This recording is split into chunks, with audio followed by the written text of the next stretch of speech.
하나님 말씀 봅니다. 로마서 6장 1절에서 13절입니다. 신약 성경 로마서 6장 1절로 13절.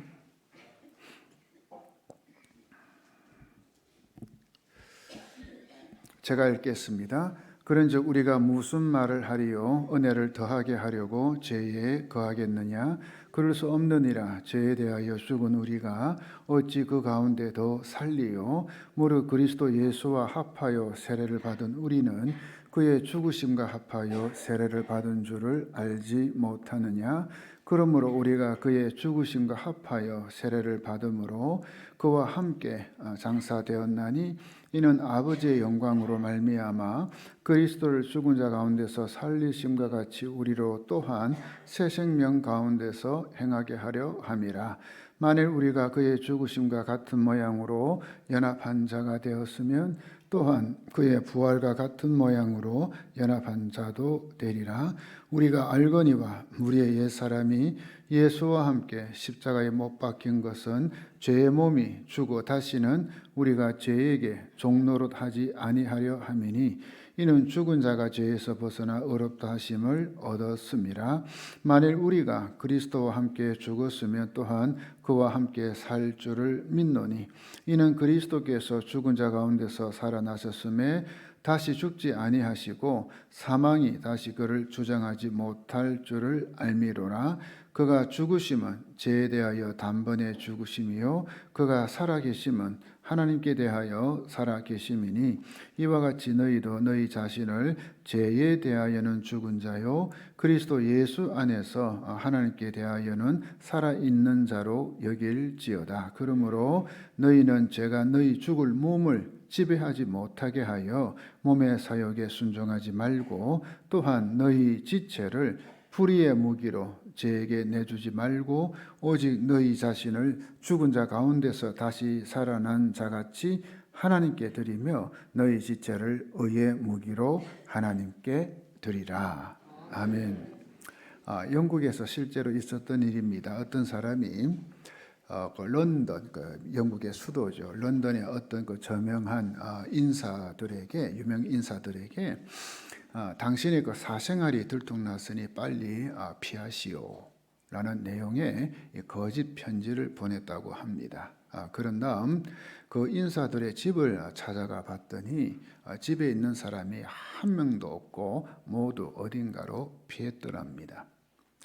그냥 이 구체적인 내용도 없이 사생활이 들통났다. 그러니까 어떤 사생활인지 이야기 안 하고 그냥 사생활이 들통났다 라고만 써서 보냈는데도 모두가 도망을 간 겁니다. 왜 도망갔을까요? 뭔가 조금 걸리는 게 있었겠죠. 그죠? 혹시 여러분은 없습니까? 그 신약 성경 요한복음 8장에 보면 그 현장에서 가늠하다 붙잡힌 그 여인이 정죄당하는 그 이제 장면이 나옵니다. 소위 하나님을 잘 믿는다고 스스로 자부하는 그 부류인 그 서기관들 또 이 바리새인들이 이 가늠한 여인을 그 현장에서 체포해서 예수님이 계시는 성전에 끌고 옵니다. 그리고는 예수님께 질문하죠. 모세는 율법에서 이러한 여자는 돌로 쳐서 죽이라고 했는데 선생은 어떻게 말할 겁니까? 이제 예수님을 시험하려고 떠보는 거죠. 그러자 예수님은 아무 말씀도 하지 않으시고 이제 몸을 굽혀 이제 손가락으로 땅에 무언가 이제 글씨를 쓰셨습니다. 그리고는 일어나셔서 이 가늠한 여인을 고발하고 있는 그 이제 사람들에게 이제 한마디 툭 던지시죠. 너희 중에 죄 지은 적이 없는 사람이 먼저 이 여인에게 돌을 던져라. 그리고는 또 다시 몸을 굽혀 손가락으로 땅에다 무언가를 또 쓰시는 거였습니다. 저는 이 성경에도 성경 읽으면서 참 궁금한 부분이 많이 있는데 바로 이것도 참 궁금한 게 예수님이 이 땅에 어떤 글씨를 쓰셨을까? 제가 이제 천국 가면 예수님께 바로 물어볼 참입니다. 제가 알면 여러분 가르쳐 드릴게요. 어떤 신학자는 말하기를 예수님께서 돌로 치려고 하는 사람들의 죄를 일일이 적고 있었다. 그 사람들 제목 하나하나 적었다라고 하기도 하고, 또 어떤 신학자는 이 여인과 동침한 사람들, 그러니까 이 여인이 간음하다 붙잡혔으니까 또 이 간음이죠. 동침한 사람들의 명단을 적고 있었다라고 하기도 합니다. 그래서 돌로 치려는 자들이 당황스러워서 이 자리를 떠났다는 거죠. 예수님이 이제 손가락으로 땅에다 무슨 글씨 썼는지 사실 몰라요, 그죠? 아무도 몰라요. 다 그렇게 이제 추측하는 거죠. 근데 이상하게도 이 그녀를 고발한 사람들은 물론이고, 이제 어른으로 시작해서 젊은이까지 모두 다 그 자리를 떠나고 말았다는 것. 자, 여러분, 이 이야기가 우리에게 무엇을 또 시사해주고 있습니까? 이 세상에는 죄인 아닌 사람이 없다는 거죠. 여러분은 어떠세요? 여러분도 죄인입니까? 다 아닌 모양이죠. 한번 저도 글씨 한번 써볼까요? 여러분 가는지 안 가는지. 그렇게 율법을 연구하고 율법을 가장 잘 지킨다고 자부한 서기관들, 또 바리새인들도 그 자리를 떠난 것을 보면 죄 없는 자는 한 사람도 없다는 것. 그러니까 이걸 우리에게 이제 알려주고 있습니다. 그래서 하나님은 우리 인간의 이 죄 문제를 해결하시기 위해 이제 당신의 아들이신 예수님을 그러니까 이 땅에 보내시기로 이제 결정하셨죠. 그래서 이 땅에 오신 예수님은 우리 인간의 모든 죄를 담당하시기 위해 십자가에서 이 죄인이 아니시지만, 그죠? 우리 예수님은 죄가 없으시잖아요, 그렇죠? 죄인이 아니시지만 가장 거악한 죄인이 되어 죽으신 겁니다. 그리하여 이 사실을 믿는 자에게는 이 죄 용서함을 주시고 새 사람, 즉 새 생명을 얻은 하나님의 자녀로 삼아 주시는 것입니다. 그래서 우리에게 요구되는 것은 우리의 이 옛 사람이 예수님과 함께 십자가에 못 박히는 것, 못 박히는 것, 이것입니다. 그럴 때에 우리의 이 죄 문제 해결됩니다. 그리고 다시는 죄에게 종노를 하지 않는 삶, 즉 예수로 말미암아 의롭다는 인정을 받는 삶을 살게 되는 것입니다. 그런데 문제는 우리가 우리의 이 옛 사람을, 그 옛 사람의 습성이 있죠, 습성. 이걸 예수와 함께 십자가에 못 박았다. 그죠? 이게 우리가 정말 이제 예수 믿는다 이거죠. 못 박았다고 말은 하지만은 여전히 그 옛 사람의 습성이 남아 있음을 보게 된다는 거죠. 여전히 예수 믿고 난 뒤에도 그 옛 사람의 습성이 여전히 남아 있다. 우리 모두에게. 자, 이런 이야기가 있습니다. 그 방앗간 주인이 아침마다 이 당나귀에게 이제 멍에를 메우고 큰 맷돌을 이제 돌리게 했습니다. 방앗간에서. 그래서 그 당나귀는 매일 동이 트면서부터 해가 질 때까지 같은 장소에서 이제 뱅뱅 도는 거죠. 이 맷돌을 돌리니까 그것이 이제 그 당나귀 생활의 이제 전부였습니다. 그러다 세월이 흘러 이제 기계 문명이 발달하면서 그 방앗간에 새로운 이제 기계가 이제 들어오게 되었습니다. 전기가 들어오면서 이제는 당나귀의 그 힘에 의해서가 아니고 전기의 동력에 의해서 이제 기계를 이제 돌리게 되는 거죠. 이렇게 돼서 방앗간 주인은 이 당나귀가 더 이상 이제 소용이 없게 된 거죠. 그래서 어느 날 그는 이 당나귀를, 그동안 수고한 당나귀를 데리고 넓은 들판으로 이제 나갔습니다. 그리고 그간의 노고를 이제 치하하면서 이제 고삐를 풀어 주었죠. 그동안 이 멍에를 메고 고생을 많이 했는데 이제는 네게 자유를 줄 터이니 어디든지 다니면서 자유롭게 뛰어놀아라. 그래서 풀어줬습니다.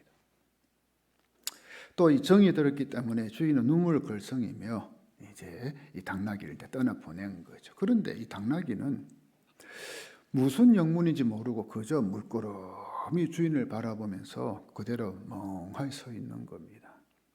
주인은 이제 노끈으로 당나귀 궁둥이를 툭 치면서 또 소리를 한번 질렀습니다.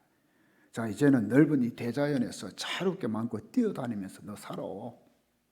그래서 또 그 노끈으로 궁둥이를 한 대 툭 쳐버렸습니다. 그러자 당나귀는 움찔하며 이 발을 옮겨 이제 걷기 시작하더니 세상에 그 자리에 원을 그리면서 뱅글뱅글 돌기만 하는 겁니다. 주인이 어이가 없어서 이 채찍을 들어 또 후려치면서 이 괌을 이번에 확 찔렀습니다. 이 바보야. 여기는 바간이 아니야. 이제 네가 자유를 얻었으니 이 넓은 들판을 자유롭게 뛰어다니라고, 이 바보야. 이 당나귀는 깜짝 놀라 이 기다란 길 두 길을 딱 쫑고 세우더니 더 빠른 걸음으로 뱅글뱅글 돌았다는 겁니다. 자, 여러분, 이 방앗간의 당나귀가 왜 그랬을까요?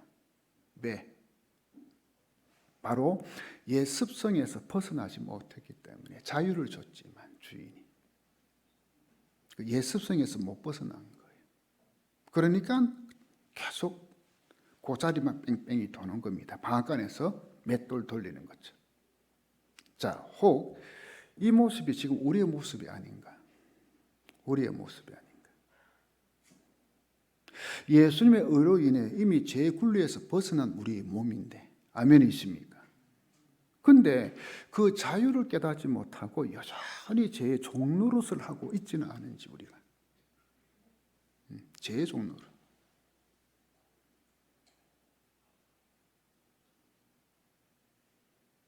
근데 진정으로 예수를 만난 사람은 이 옛 사람의 습성이 사라지게 되어 있습니다. 정말 예수 만나면 더 이상 반복해서 짓던 죄 짓지 않습니다. 우리가 때로는 뭡니까? 여전히 예수 믿지만 한 번씩 실수할 수 있어요. 그죠? 또 잘못 범할 수 있어요. 우리 예수 믿어도. 근데 반복해서 죄는 짓지 않아요. 이 반복한다는 말은 뭡니까? 옛 습성이 있다. 습관이 있다. 똑같은 짓 계속. 예수 믿으면서도.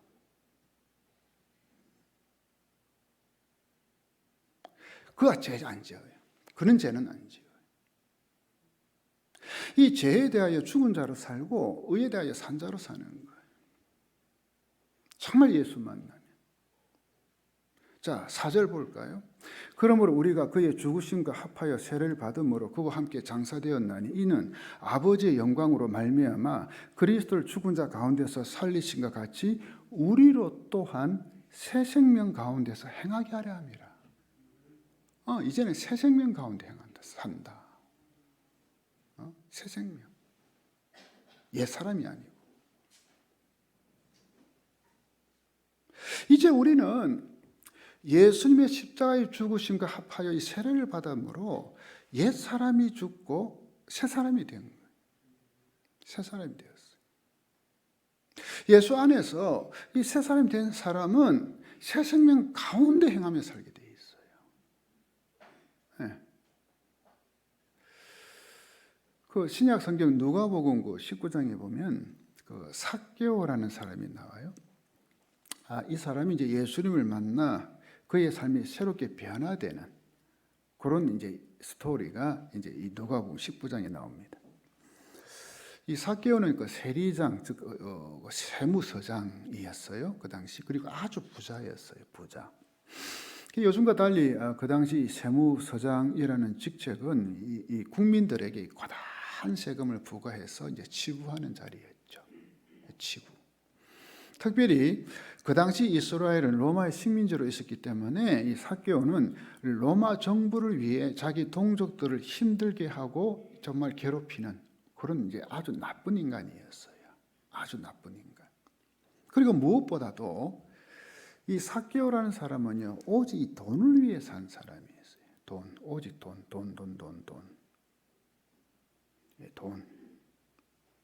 돈이 그의 인생의 목적이었고 전부였어요. 돈. 쉽게 말하면 돈이라면 무슨 짓이든 다 하는 거예요. 그런 사람이었어요. 그러니 자기 동족인 유대인들의 입장에서는 정말 뭡니까? 이게 이제 이가 갈리는 사람. 정말 원수죠. 흔히들 매국노를 하죠. 그죠? 그러니까 이제 길거리에서 만나면요, 그냥 얼굴 싹 다 돌려버려. 외면해버려. 보기 싫으니까. 아예 상종도 안 해. 한마디로 말하니까 왕따였어, 왕따. 그 사회에서. 그런 거가 예수를 만난 거예요. 예수님을. 예수님이 그를 만나 그의 집에 이제 가려고 하시자 주변에 있던 사람들 수근수근 거리죠. 아니, 저 예수가 죄인의 집에 들어간다. 다들 이 삭개오, 이 세리장이 하면 뭡니까? 이거는 뭡니까? 죄인 중에 죄인. 아주 죄질 나쁜 사람. 그렇게 이제 취급했어요. 그런데 예수님을 자기 집에 모신 삭개오가 딱 중대 발표를 하나 딱 해요. 예수를 만나고 난 뒤에. 누가복음 19장 8절 보십시오. 우리 같이 한번 읽어볼까요? 시작. 삭개오가 서서 주께 여짜오되 주여 보시옵소서, 내 소유의 절반을 가난한 자들에게 주겠사오며 만일 누구의 것을 속여 빼앗은 일이 있으면 네 갑절이나 갚겠나이다. 자, 여러분 보십시오. 사람들의 피를 빨아 모은 돈이에요. 온갖 비난과 별별 소리 다 듣고 모은 돈이에요. 그런데 세상에 그 돈을 가난한 사람들에게 내놓겠다는 거예요. 야, 이게 말이 돼? 또 혹시 자기가 속여 빼앗은 게 있으면 4배로 갚겠다. 구약의 율법에도 4배까지는 안 가거든요. 이게 예수님을 만나 변화되어 새로운 삶을 사는 자의 모습. 예수 만나면, 정말 예수를 진짜 만나면 삶이 변하죠. 아멘이십니까? 변하죠. 예수 만나면. 그냥 교회만 왔다 갔다 하니까 안 변하는 거예요. 정말 예수를 인격적으로 만나면 왜 안 변해? 생각이 변하고 다 행동이 변하지. 예수를 만나게 되면 더 이상 과거의 그 나쁜 습성, 악한 습성대로 살지 않습니다. 변화가 일어나는 겁니다. 물론 한 번에 완전히 변화되는 건 아니죠. 그런 경우는 이 삭개오처럼 이런 경우는 잘 없어요, 그죠? 한 번에 그러니까 정말 예수 믿기 너무 쉽지. 그런 경우는 사실은 쉽진 않아요. 우리가 예수 믿고 변화되지만 때때로 넘어져요. 실수해요, 여전히, 그죠? 여러분도 안 그렇나요? 실수해요, 안 해요? 하잖아요. 때로는 뭡니까? 이거 이전에 가졌던 옛 습성이 튀어나오기도 하잖아요, 그죠? 옛날 그 못된 버릇들 나오기도 하거든요. 그러나 분명한 사실은 그런 과정을 거치면서 점점 예수 믿는 사람으로 변화되어진다는 거예요. 이것을 성화라 하잖아요, 그죠? 성화, 거룩할 성, 변화할 화. 거룩하게 변화된다. 언제까지? 천국 갈 때까지. 그리고 이제는 이 죄가 미워지는 거예요. 예, 사람이 이렇게 새롭게 되면 죄가 미워져. 이 죄를 죄로 알고 죄를 짓지 않으려고 몸부림쳐요. 아, 이건 내가 하면 안 되지. 이래 살면 안 되지. 이제 몸부림치는 거예요. 이것이 예수님과 함께 십자가에 못 박힌 사람의 삶의 모습인 것입니다. 갈라디아서 5장 24절 한번 보십시오. 그리스도 예수의 사람들은 육체와 함께 그 정욕과 탐심을 십자가에 못 박았느니라. 우리의 몸 정욕, 탐심, 거짓된 거, 악한 거, 나쁜 거, 잘못된 거 십자가에 못 박았다. 누가? 그리스도 예수의 사람은.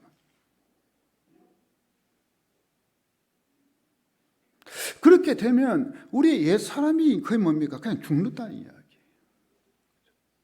그러면 제대로 된 그리스도인이 되는 거예요. 한 걸음 더 나아가서 그 사람 안에는 예수님이 살게 돼 있어요. 예수님이. 바로 성령님이 거하시는 거예요. 이걸 뭐라 하죠? 성령의 내주. 내 안에 성령님이 거하시는 거예요.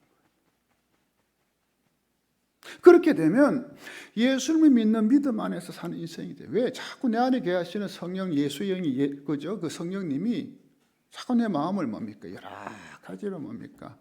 감동을 주십니까?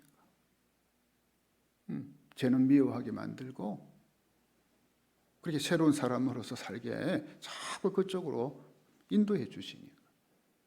자, 또 갈라디아서 2장 20절 한번 보십시오. 내가 그리스도와 함께 십자가에 못 박혔나니. 이게 계속 나오죠, 그죠? 못 박혔다 십자가에 내가. 나의 옛 사람이에요. 그런즉 이제는 내가 사는 것이 아니요 오직 내 안에 그리스도께서 사시는 것이라. 이제 내가 육체 가운데 사는 것은 나를 사랑하사 나를 위하여 자기 자신을 버리신 하나님의 아들을 믿는 믿음 안에서 사는 것이라. 여러분 이 말씀이 그죠? 우리의 삶에 이루어지면요 이렇게 되는 거예요.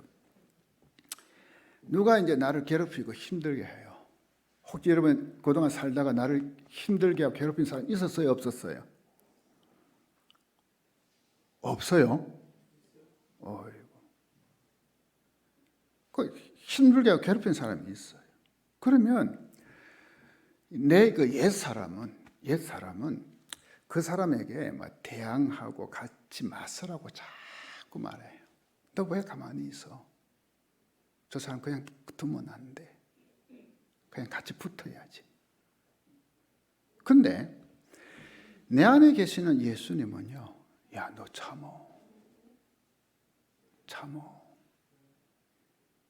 참으라 말씀하시.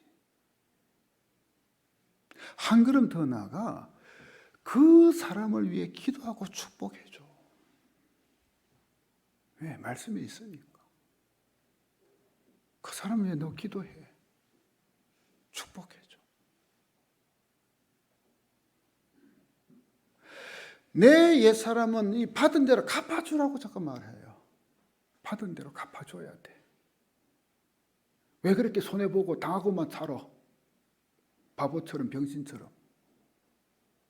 근데 내 안에 계시는 예수님은 아니야. 너 사랑으로 대해줘야 돼. 사랑으로 대해줘. 이 말씀하시는 거. 이것이 예수와 함께 십자가에 못 박힌 사람의 모습인 거예요. 이제 더 이상 이 옛사람의 모습으로 살지 않고 예수님을 믿는 믿음 안에서 살게 되는 거예요. 이게 믿음 안에서 산다는 이야기. 그렇게 우리에게 필요한 것이 뭘까요? 이 십자가의 은혜. 십자가예요. 예수님께서 사랑을 실천하셨고 용서를 실천하셨고 희생을 실천하신 이 사랑, 이 십자가의 은혜. 그리고 이젠 정말 우리가 믿음 안에서 살 것을 결단하는 거예요. 결단. 내가 어떤 일이 있더라도 내가 믿음으로 내가 살 것이다. 믿음으로. 인간적으로 안 하고 세상적으로 안 하고 내가 믿음으로. 이게 예수 안에 사는 거예요. 여러분, 우리 스스로의 힘으로는 이 죄를 이길 수 있을까요? 없을까요? 없어. 아무리 우리가 훌륭해도 우리 스스로의 힘으로는 죄를 못 이겨. 안 돼. 아무리 노력해도 인간은 죄를 지울 수밖에 없는 존재예요. 오직 예수 그리스도 안에 있을 때 우리는 죄를 이길 수 있음을 믿으시기 바랍니다. 그래서 날마다 예수 그리스도의 십자가 앞에 나의 죄의 몸을 멸해달라고 가지고 나가는 거예요. 십자가 앞에. 그래서 내가 죄에 대해 죽은 자임을 기억하며 주님, 나는 죄에 대해서 죽은 사람입니다. 나는 죽은 사람이에요. 기도하는 거예요. 기도하는 거예요. 안 그러면 자꾸 마음이 펄떡펄떡 마음이 살아나거든. 자, 11절에서 13절 보십시오. 이와 같이 여러분도 여러분 자신을 죄에 대해서는 죽은 사람으로 나오죠. 하나님께 대해서는 그리스도 예수 안에서 살아있는 사람으로 생각하십시오. 그러므로 죽게 될 여러분의 몸에 죄가 왕노릇하여 몸의 욕심을 따라 살지 않도록 하십시오. 또한 여러분의 몸을 불의를 행하는 도구로 죄에게 내어주지 말고 죽은 자들 가운데에서 살아난 자들답게 여러분의 몸을 의를 행하는 도구로 여러분 자신을 하나님께 드리십시오.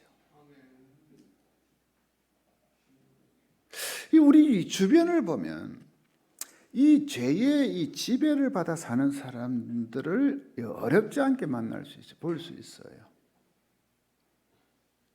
이 몸의 사욕에 순종해서 사는 사람들 많죠, 주변에. 늘 보면은 참 안타까울 정도로. 어떤 사람들은 눈에 확 띄도록 그렇게 살고, 어떤 사람들은 뭡니까? 다른 사람 눈에 안 띄도록 그렇게 사는 사람도 있고, 어쨌거나. 근데 이것을 통칭해서 이 습관성 중독이라. 하나에 그게 딱 매여 있는 거죠. 중독이라는 건 뭡니까? 거기에 딱 매여 있는 거, 노예가 되어 있는 거, 종이 되는 것. 이게 중독이잖아요, 그렇죠?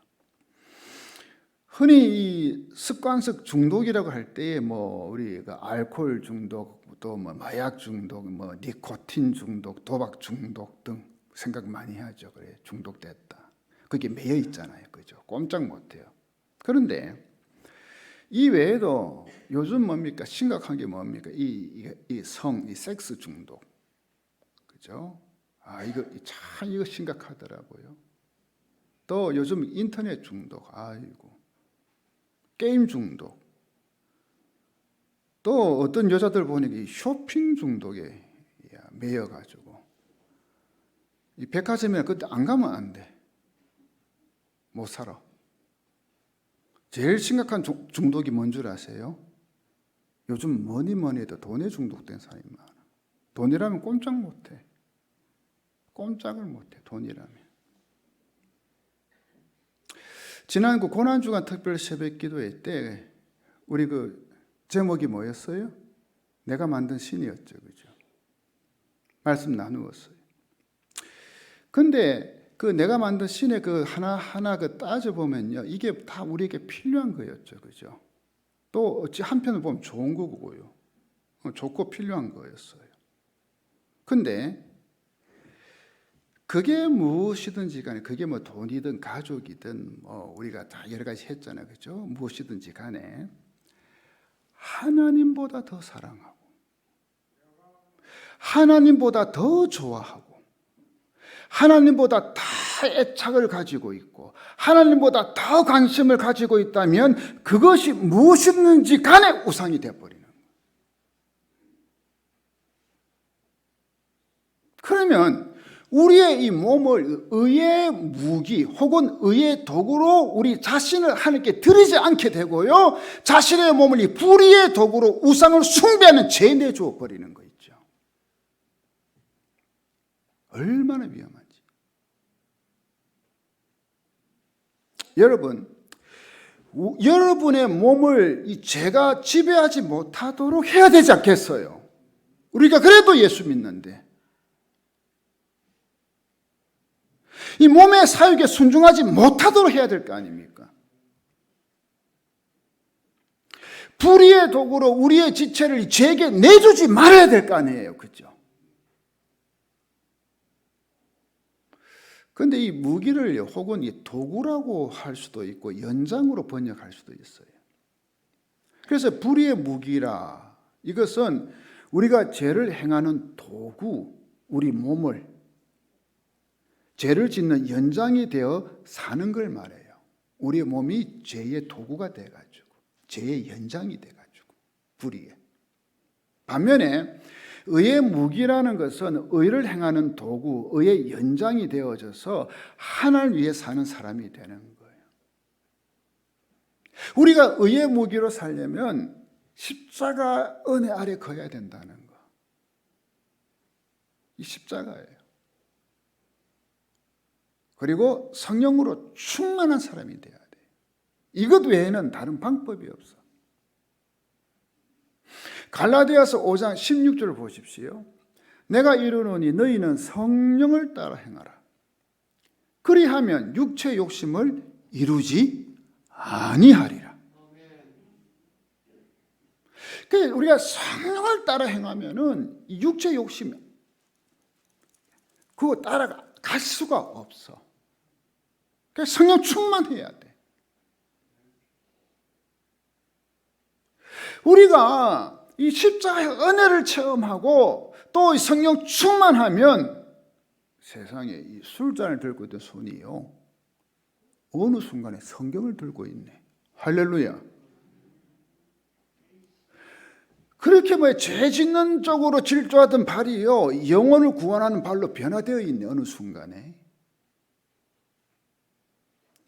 유행가 부르고 욕하던 입이 온갖 험한 말, 여러 가지 안 좋은 말들 하던 입이 하나님을 찬양하고 복음을 전가하는 입으로 변화되어 있네.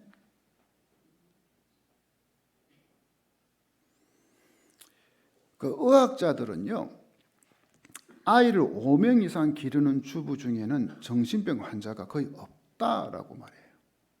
몇 명? 5명 이상. 애 5명 이상 낳았어. 그래, 여러분 가만히 생각해 봐요. 옛날에 우리 부모님들은 많이 낳았잖아요. 우리 집도 6남매거든요. 그때 부모님들은 건강했어요. 정신적으로.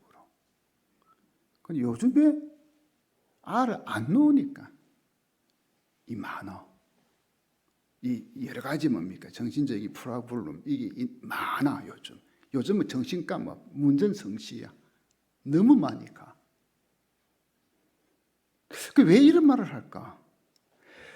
아이들을 많이 낳아서 양육하느라 정신없이 바쁘다 보니까 이 정신병에 걸릴 시간이 없네. 또 이런 말이 있죠. 바쁜 꿀벌은 슬퍼할 틈이 없다. 이 말이 있어요. 뭐죠? 꿀벌이 바쁘게 일하니까 슬프고 자시고 할 그런 여유가 어디 있어? 그런 게 없다는 거예요. 자, 여기에 우리의 영과 혼과 육이 강건해지는 비결이 있어요. 우리 발견해 볼 수 있는 뭔 줄 아세요? 우리가 정말 주의 일에 힘쓰는 자가 되는 거예요. 주의 일에. 그러면 재지을 틈도 없고 여유도 없어요. 제가 이제 수영록에 있을 때 우리 고 정필도 목사님 늘 우리 교육자들한테 하시는 말씀이 있어요. 교인들은 가만히 내버려 두면 안 돼. 그냥 내버려 두면 잿밖에 안 져. 아니 맞더라고. 왜? 시간 여유 있고 돈 여유 있고 하면은 자연적으로 관심 죄 짓는 데 간다라는 거예요. 그 말씀 맞구나. 제가 좀 흉내 잘 내나요? 교회는 그냥 내버려 두면 안 돼. 내버려 두면 잿밖에 안 져. 얼마나 제가 많이 드러났는지.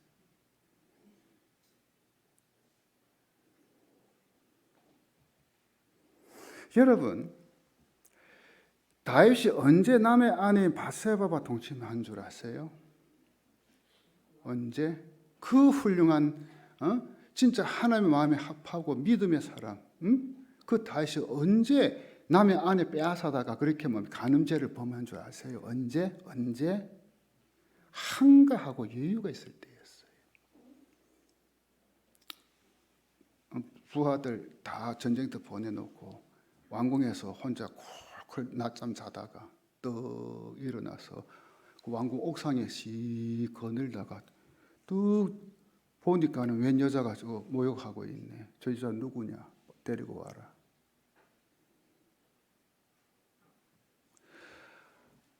다윗 같은 사람도 한가하고 여유가 있을 때 그는 그의 몸을 의의 도구가 아니라 불의의 도구로 사용하는 거 있죠. 그러니 우리는 나에게 주어진 일, 그죠? 지금 어떤 일을 하든지도 열심히 일해야 돼요. 뭐 농땡이 치고 게으름 피우고 하면 안 돼요. 정말 열심히 일해야 돼요. 동시에 진짜 우리가 예수 믿는 사람으로서 말씀과 기도 생활 정말 잘해야 돼요. 이 경건 생활이죠. 이거 게을리하면 안 돼. 봉사도 전도도 열심히 하고요. 그리고 주님의 이름으로 이웃 섬기는 일도 뭐 열심히 하고요. 이때는 좀 아멘 해도 되겠구만. 아멘. 그러면 이 죄의 도구가 아니라 의의 도구가 되어 하나님을 기쁘시게 해드리고 하나님의 위대한 이 구속사를 이루는 일에 한몫을 감당하게 되는 우리가 되는 거예요. 우리가 이 의의 무기가 되어 하나님의 영광을 위해 살고 하나님 나라의 확장을 위해 열심을 다해 살 때에 우리의 영혼은 자연스럽게 강건해지죠. 자연스럽게. 우리의 입과 눈과 귀와 손과 발 다 하나님께 예배 드리는데 다 드리고요. 기도하는 데 드리고 말씀 듣는 데 드리고 전도하는 데 드리고 이 사랑을 실천하는 데 드리는 것, 이게 바로 의의 무기로 우리의 몸을 하나님께 드리는 것이라. 오늘 말씀에서 사도 바울에게 권면하는 우리의 몸을 의의 도구로, 의의 무기로 하나님께 드려라. 그 불의의 무기로 해서 죄에 주지 말고,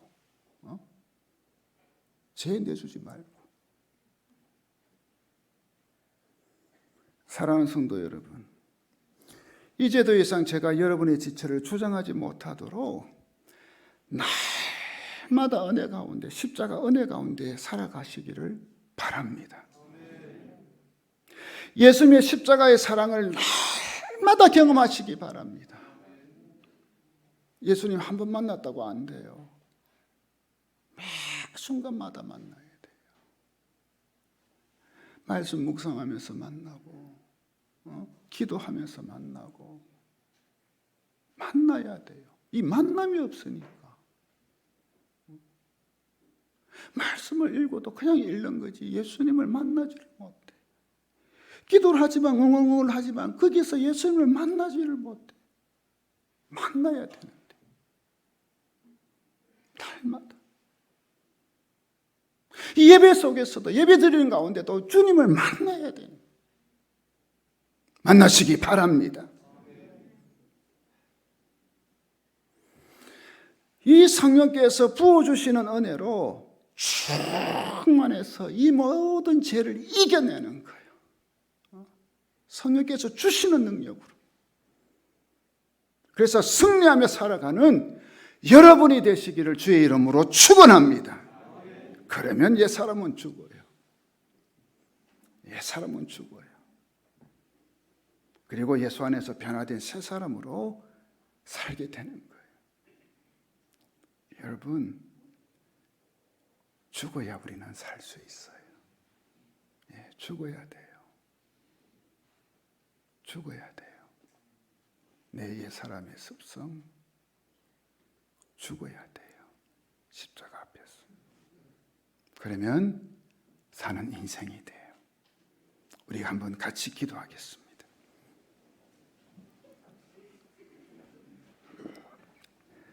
혹시 아직까지 나에게 이 옛사람의 습성이 남아있지는 않은가? 옛사람의 습성. 한번 여러분 한번 생각해 보십시오. 지금까지 예수 믿어왔지만 아직까지 이 옛사람의 습성 남아있지는 않는가? 아직까지 죽지 않은 내 모습이 없는가? 좀 죽어야 되는데 아직 안 죽은, 자꾸만 한 번씩 팔딱팔딱 그래 튀어나오고 죽지 않은.